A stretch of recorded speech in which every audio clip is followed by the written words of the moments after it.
When I was a young undergraduate studying philosophy, I took a class called Philosophical Spirituality. And one of the themes that we explored in that class, Philosophical Spirituality, was learning to die. We explored what philosophers speak about the mortality of the human body and maybe of the soul. At the time, it felt very abstract to me. But life has taught me many experiences, and the idea of learning to die that was very distant has come very close. As a professional chaplain, I have sat in rooms with patients when their heart stopped beating, when the monitors went silent. I have sat by the bedside with families that spoke in whispers. I have seen human bodies change their colors. I have seen people die. A few years ago, my grandmother also died. And all of these experiences have made me continue to wonder.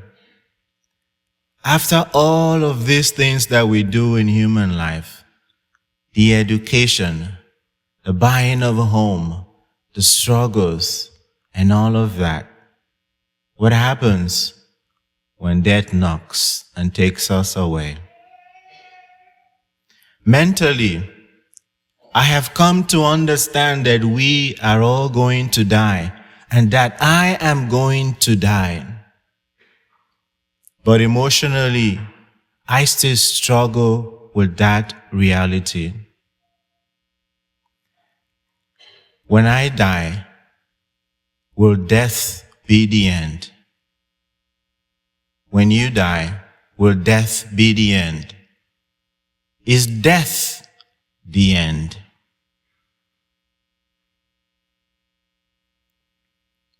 I have wondered why we grieve and why death hurts us so much. Death doesn't hurt us because of the dead body that we see. No. It hurts because of the relationships that come to an end. That person who loved you and who's been a part of your life, who knows your story, when they die, that part of your story dies with them. You would no longer be able to have them present with you. And so we grieve. Grief is not the opposite of love.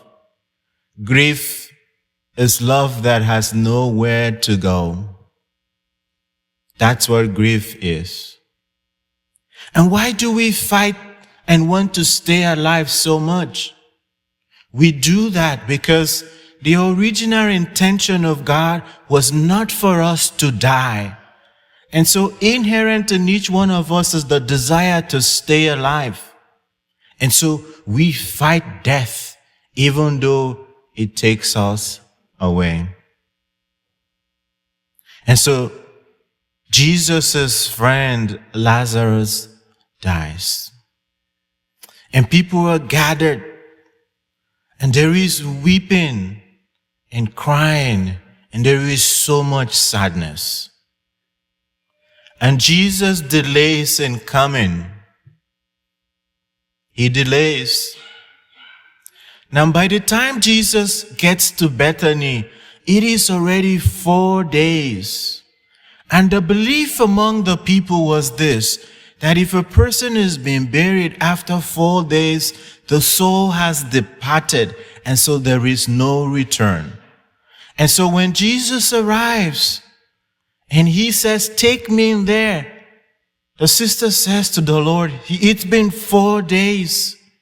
There will be a stench, believing that there is no return. He is being buried. The stone is being rolled. The grave is being covered. It is the end.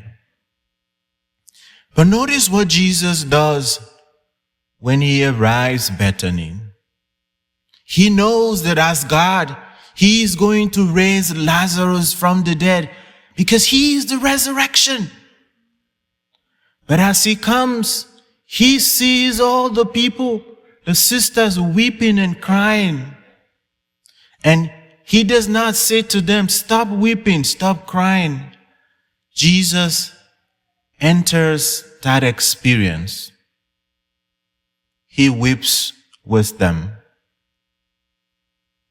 When you grieve, when you weep, Jesus is not aloof. He enters that grief with you. And he sits in that grief with you. And so they take Jesus to the grave where Lazarus is buried. The translation that we read says, Jesus shouted, Lazarus, come out. But other translations that are closer to the Greek word Enebrimesato, which means groan, says Jesus groaned. Scholars say this groaning is an expression of anger. But anger at who? At what? Not anger toward Mary and Martha, no. But anger at death. Because the original intention of God was for men and women not to die. And so in that anger, Jesus says, Lazarus, come out. And the dead man comes out, bound together. But my friends,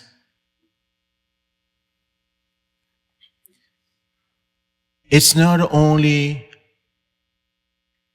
when the body fails that death happens. When the heart dies, death also happens. When love comes to an end, it is also a form of dying. That person that promised you forever, I will love you forever. When that relationship happens, something is buried. Love is buried alive. That friend whom you saw like a sibling, you exchange text messages with, and you wake up one day and that relationship is no longer there. It has come to an end. The jokes no longer come. That's a death. Death of a relationship. Maybe it's your sibling with whom you are fighting so much. That relationship dies. There is a tomb there. Love is buried alive. Or maybe it's your own child. Or that person that you no longer speak to because of political differences. There is a tomb there. Death has happened. And Jesus, he comes and he stands at that tomb and he wants you to let him in. Let Jesus in so that he can bring new life to that relationship. And maybe the restoration that Jesus will give to that brokenness, to that death, is not by restoring the relationship to former ways, but by giving you true peace. something different and more profound. There are three voices in our readings today that tell us that death is not the end. Death is very powerful, and it takes each one of us away. But it's no more powerful than God. No. Listen to what the prophet Ezekiel says. He says, I will put my spirit into you, and dead bones will come to life. Again, St. Paul, the spirit of the one who raised Jesus from the dead lives in you, then Christ will give life to your mortal bodies through his spirit dwelling in you. And then Jesus, the one who is the resurrection and life, he says to Lazarus, come out. And then he says, I am the resurrection and the life.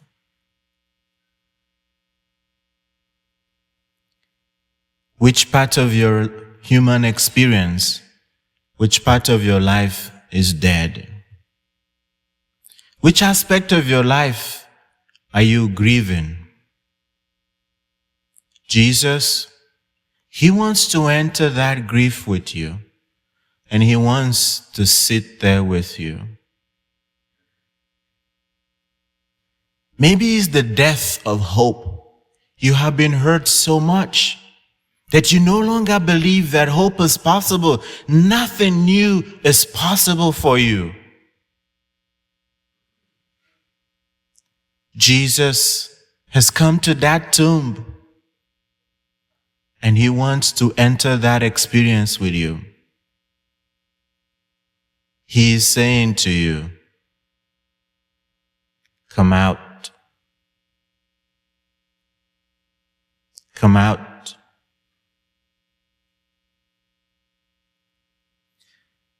Are you grieving the death of a loved one? Have you bottled up so much grief because you want to be strong, to be seen to be strong? Look at what Jesus does. He enters that grief. He weeps. He wants to cry with you. He wants to weep with you. If there is any part of your human experience that is dead,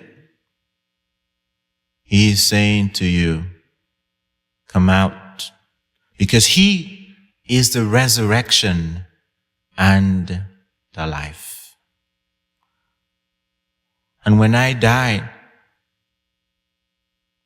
death is not the end.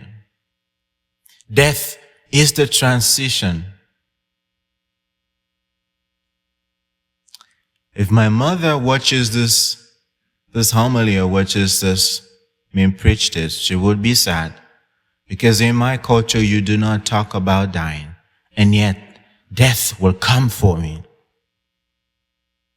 And it will come for you. And when it happens, it will not be the end. Because Jesus will raise our mortal bodies. Remember, he groaned in anger at death. Because the original plan of God was for us not to die.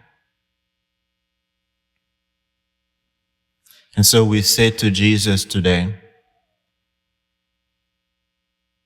as you hurt, as you grieve, invite him into that experience. Let him stay with you. When I am afraid of dying, I invite Jesus to stay with me. When that relationship is ended, and there is silence in my home, there is an empty chair at the table, I invite Jesus to stay with me. When that relationship ends, when that brokenness happens, I invite Jesus to stay with me. Death is not the end. Jesus, He has the final say.